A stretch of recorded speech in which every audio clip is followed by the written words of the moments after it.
Iran strikes Kuwait's main airport and kills one as ceasefire is tested again. Add AP News as your preferred source to see more of our stories on Google. Add AP News on Google. Add AP News as your preferred source to see more of our stories on Google. Share Dubai, United Arab Emirates. AP Kuwait briefly shut its main airport Wednesday after Iranian drones heavily damaged a passenger terminal, killed one person and wounded dozens. The latest in back-and-forth attacks by Iran and the U.S. that test a fragile ceasefire. The strike reinforced the risks to residents and travelers in Gulf countries that had considered themselves relative havens before the war. Now in its fourth month, talks have dragged on for weeks as mediators seek a more enduring truce in the U.S. Israeli war with Iran. They are increasingly strained by Israel's broadening war with Iran-backed Hezbollah militants in Lebanon. A regional official said Iran wanted a separate ceasefire in Lebanon enforced before returning to talks. U.S. President Donald Trump said negotiations continue. The fighting in Lebanon has also exposed a rift between Israel and the U.S., which is pushing its ally for restraint. In a measure of the friction, Trump acknowledged that he'd called Israeli Prime Minister Benjamin Netanyahu crazy during a phone call earlier this week. Nonetheless, both men say their rapport is solid. Iran maintains its hold on the Strait of Hormuz, a crucial waterway for the world's oil and natural gas and related products like fertilizer, and the U.S. continues its blockade of Iranian ports. Global fuel prices remain high and the effects of the conflict are felt well beyond the region. In Washington, House Speaker Mike Johnson said Trump, Vice President J.D. Vance, and Secretary of State Marco Rubio huddled for 3 hours at the White House Monday as Trump worked on that final piece of getting commerce flowing. Rubio, meanwhile, faced grilling in Congress over the war and its economic fallout. Read more. An Indian national is killed at Kuwait's main airport. A spokesperson for Kuwait's defense ministry, Breg Jim Sword Abdulaziz Al-Atabai, said a number of hostile drones targeted a passenger building at Kuwait International Airport. It had opened only Monday after a months-long closure because of the war, which began Feb.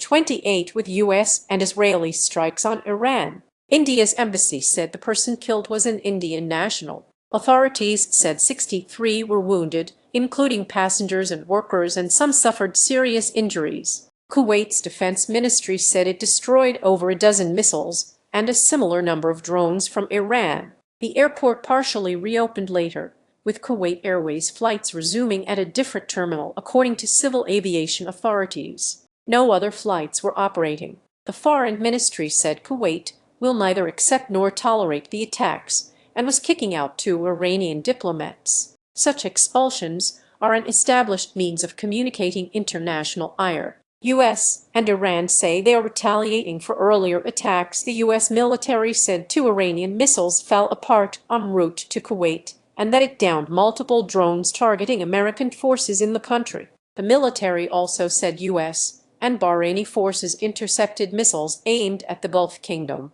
home to the U.S. Navy's Fifth Fleet. Bahrain's defense ministry said its military intercepted and destroyed 3 missiles and a number of drones fired by Iran. Iran's paramilitary Revolutionary Guard acknowledged that it targeted the headquarters of the Fifth Fleet and U.S. military facilities in another country, but did not name Kuwait. Both the U.S. and Iran said they were retaliating for earlier attacks or attempted ones. The U.S. military also said it launched strikes on an Iranian military ground control station on Qeshm Island in the Strait of Hormuz. Iran's foreign ministry condemned the U.S. strikes on the island, where it said a telecommunications tower was struck, and other previous strikes. It called them acts of aggression that it said violated the ceasefire. The war is increasingly tied to Israel's fight in Lebanon. Israeli forces have moved deeper into Lebanon than at any time in over a quarter century, while Hezbollah has launched rocket and drone attacks.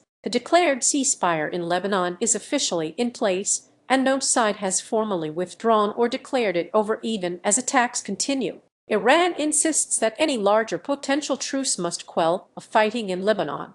Netanyahu wants to keep the issues separate and is under domestic pressure to strike Hezbollah as he prepares for elections this fall. In a podcast interview released Wednesday, Trump confirmed a report that he had called Netanyahu crazy Monday in a phone conversation peppered with an expletive. Trump told the New York Post's Pod Force One that he was a little bit perturbed that Israel's fight with Hezbollah was holding back talks with Iran. Still, Trump said his relationship with Netanyahu was good and we've worked very well together. Netanyahu responded that he and Trump sometimes have tactical disagreements but have common goals and agree on the main things. He respects me.